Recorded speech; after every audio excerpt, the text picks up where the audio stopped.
In today's video, I have an opportunity to show something in a way that I don't normally have. The Sphinx in Egypt, we can see, we can measure, we can look at, and there are certain facts about it that are undeniable. I have found a Sphinx in Antarctica. It's in high resolution. It is partially buried by the snow, but the head and the forelimbs are visible.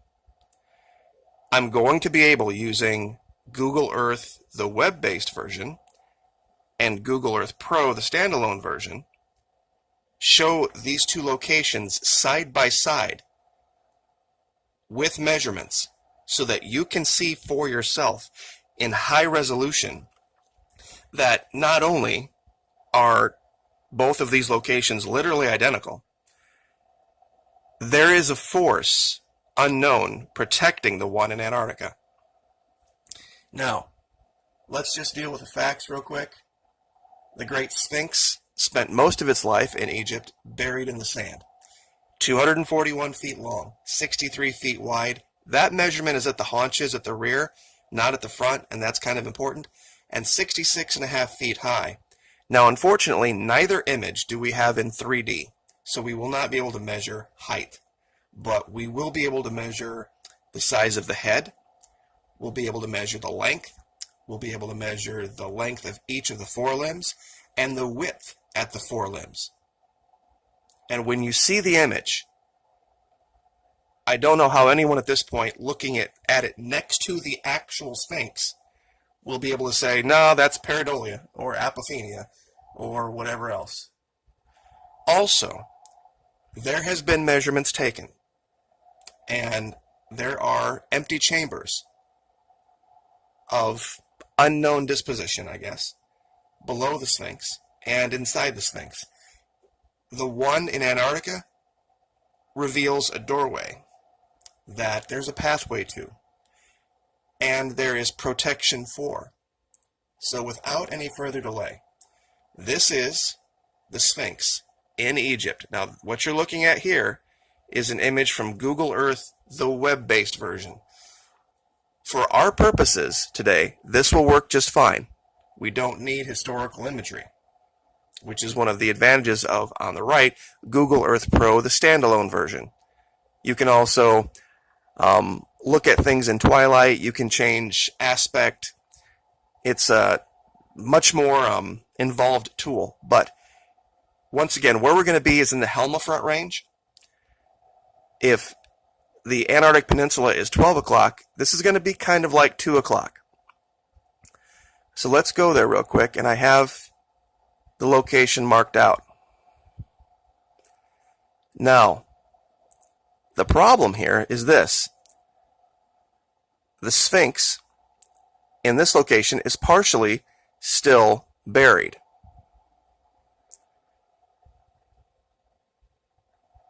And unless you look at this exactly the right way, you will never see it.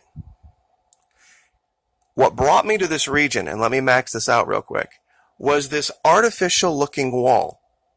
Now, here on the right, we see a normal rock ridge. On the left, we see another rock ridge, but then this weird line.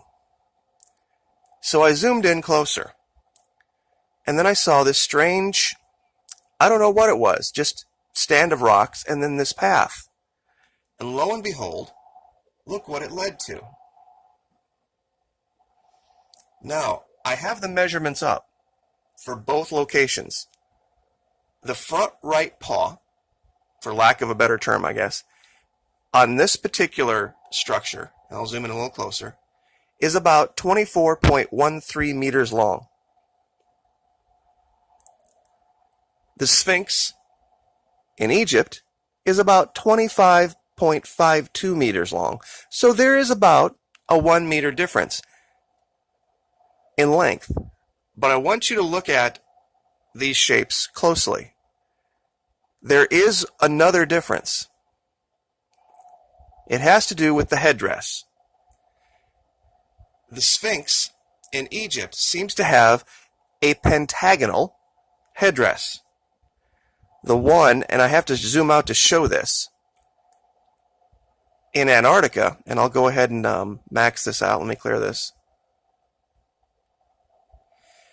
Do you see the shadow right here that drops off? This is what you're seeing here. This shadow is the head of the Sphinx, the way the light's hitting it. It has a very different elongated skull shape. Hint, hint. And that's what we're seeing here. Now, I'm sure a lot of you have already said, whoa, wait a minute, what's that? You're right. See, the area in front of this has all been cleared out. And there is a giant path that leads to it. And this is deep snow right here, by the way. And it curls around. There's another structure right here. And it looks like we have an opening that goes right beneath the ice. Now, as you can see, the rear part of the Sphinx here, there's been an avalanche covering the back of it. The 66-foot wide measurement on the Sphinx in Egypt is the rear haunches. So, unfortunately, that is the one thing I can't do. But, do you see this artificial wall? It looks like, and as you can see, there is part of an avalanche over here. They are trying to, whoever did this, protect the front part of this Sphinx from succumbing to an avalanche from this ridge up here. Because as you can see, it would pour right into the front and bury all of this. Now what I can do is I can measure the width at the front paws. And I guess paws, legs, whatever you want to call it. The reason I say paws is because the feet have a different shape and width than the leg does. The front right leg and front left leg do. So let's just measure that width real quick. About 20 meters or 64 feet. Now, let's measure over here.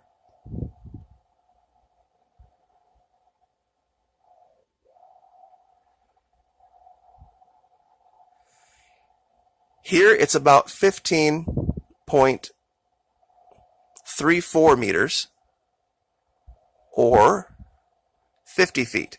So the width is a little bit wider here, but we might be seeing some extra snow.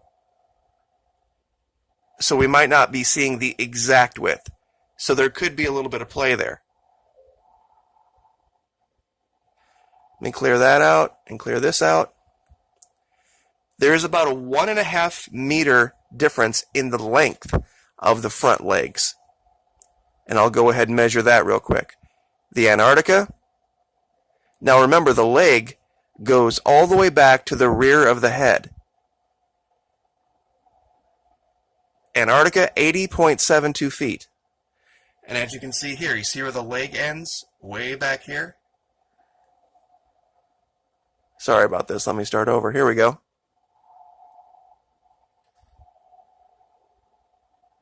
Okay, 82 feet. About 1.5 foot difference.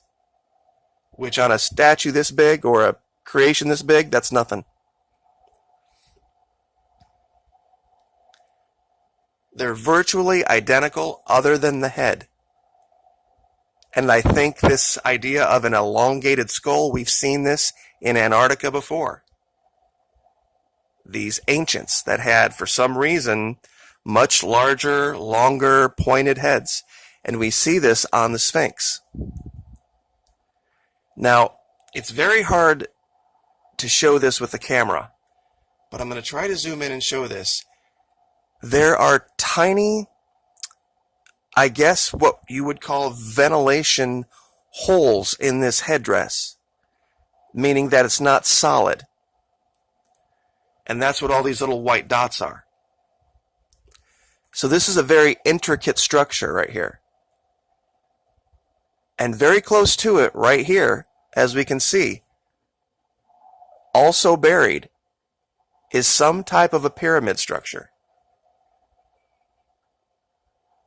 Now, I will, of course, give you this location for yourself. and you can measure it for yourself.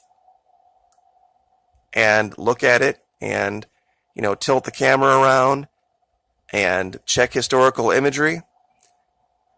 This avalanche was unfortunate because there's really no other image that shows the whole thing, at least not that they're revealing.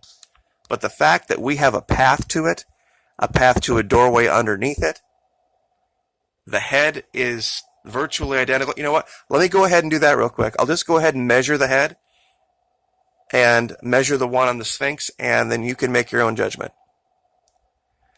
Now, this is kind of a hard measurement to take. Front to back here, it looks like about 43 feet, 42.69 feet, or in meters, about 13 meters. Let's start new over here. Now, this is a different shaped head.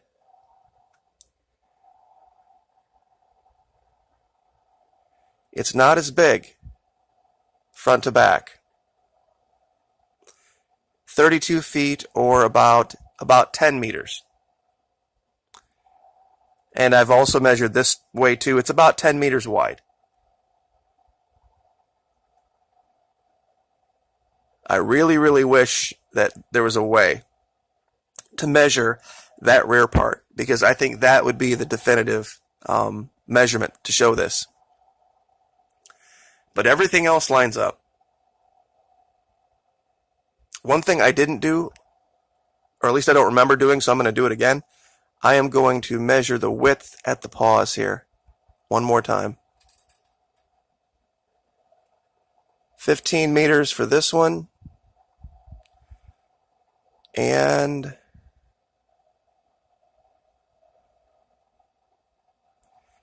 that's right, this one was a little bigger, about 18.9 meters.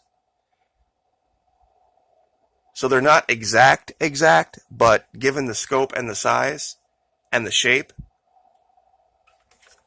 I think we can probably say with about 99.5% surety that we're looking at two of the same type of structure. Given everything else that we've seen in Antarctica, this would fit. Now, I think the big question here is who constructed this pathway to this open door underneath this Antarctica? Where does this tunnel go? And how did they build this wall? That would be my question.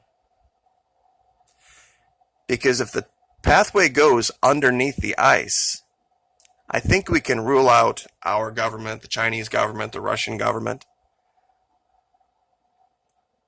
We might be looking at another smoking gun piece of evidence that there is an active, living civilization under the ice right now in Antarctica. And they maybe weren't hampered by the Dark Ages. They might have been hampered a little bit by the ice in the sense that they haven't been able to travel and trade in the normal classical way. But that might have been a good thing in the sense that they haven't been somewhat corrupted by the direction of society in general. And I guess I will leave that there because that could open a whole other can of worms about who really controls life on the surface versus who controls life under the ice. And I'll leave that there. I'll zoom this back in just so you can have the final image in as close to the same resolution as I can get it. Like, share, subscribe.